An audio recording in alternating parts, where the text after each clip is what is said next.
Hola amigos de Smart Cherry, sean muy bienvenidos a este cuarto episodio de Smart Cherry en Destino de esta temporada 2025-2026. Estamos transmitiendo acá desde Guangzhou para analizar lo que fue en su totalidad la semana 49. La semana 49 fue marcada principalmente por el arribo masivo de los envíos marítimos. Durante esta semana 49, ¿cierto?, se recibieron un total de 900 contenedores de cereza.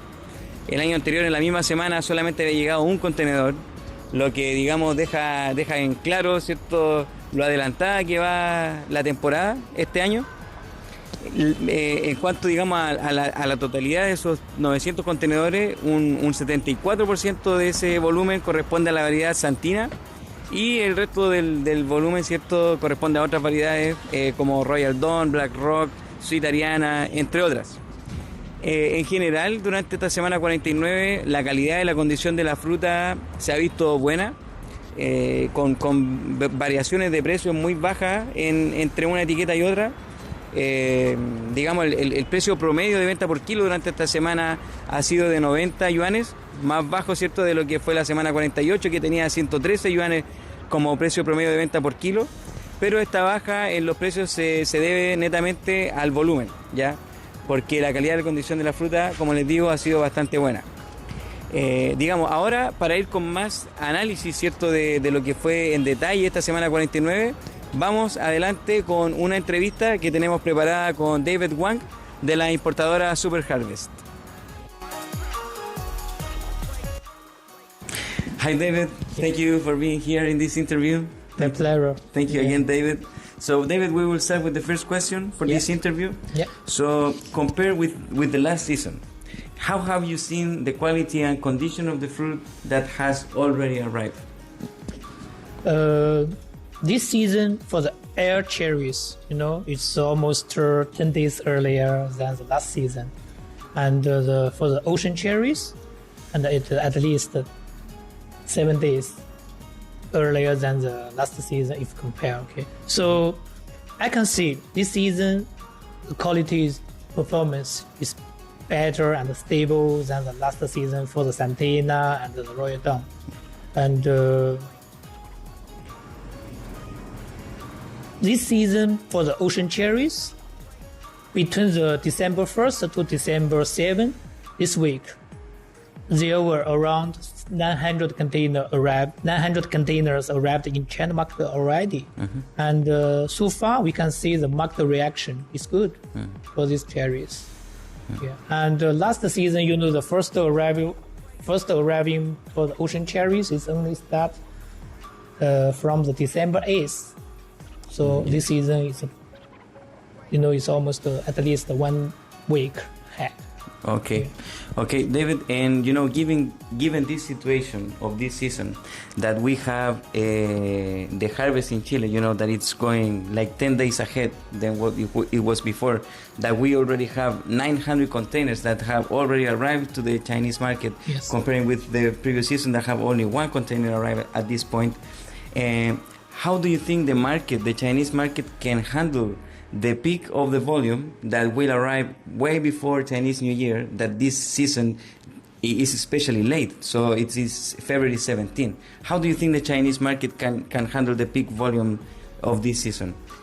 As a forecast from the Chile official statistics, and this season the volume to China may be similar as last season for maybe 130 million boxes. So,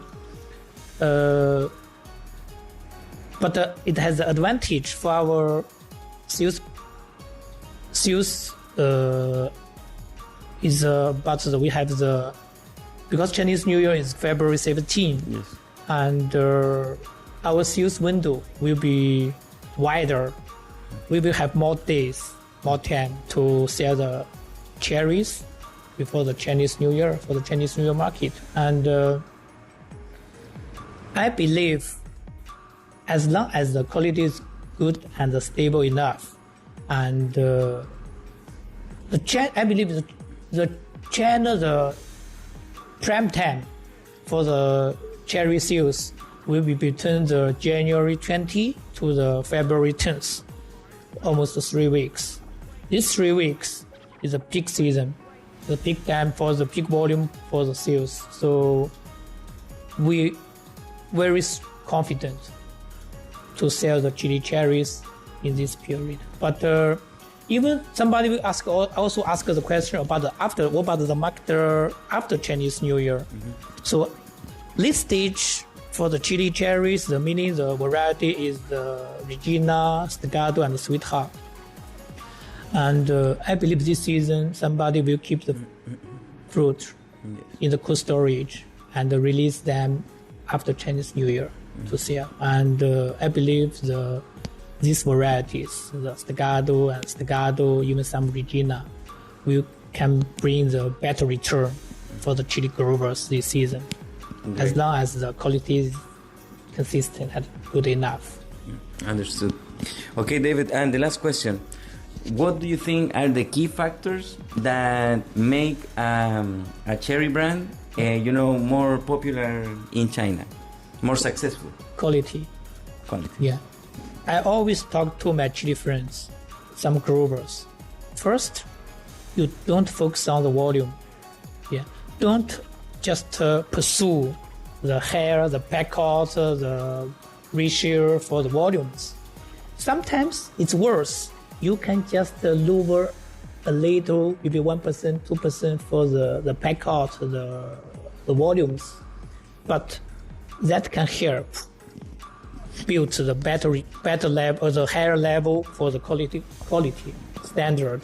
So for chili cherries, if you want to build the good reputation and you want your label is famous, people like it, quality is always important. Yeah. No matter it's from, I know it's not easy, and it's not, for chili cherries, huge volumes, you can make sure every single box, the quality is consistent, but you have to make it as consistent as possible. And especially for the Santina, Regina, these varieties, quality, performance is not that consistent. So especially for the chili growers, I always talk to them, you can't hold the fruit on the tree for longer. Some growers just wait the fruit on the tree for the better color, dark color, the big size, but lost the firmness. It's not worth. Yes. So quality and consistency are the key factors. Yeah. Okay, David, thank you very much. Okay, thank you again, and see you next time. Thank you. Muchas gracias nuevamente, David, por tu tiempo y la amabilidad que siempre has tenido con nosotros y con el equipo de Smart Cherry. Ahora, amigos, Smart Cherry, continuando con lo que está pasando ahora acá en China. Ahora estamos acá en la semana 50, comenzando la semana 50, y que tenemos, durante esta semana arribando un total de 4 naves que en conjunto traen un total de 1.600 contenedores. Gran volumen, esperemos que este gran volumen venga acompañado también de buena calidad y buena condición para facilitar las ventas.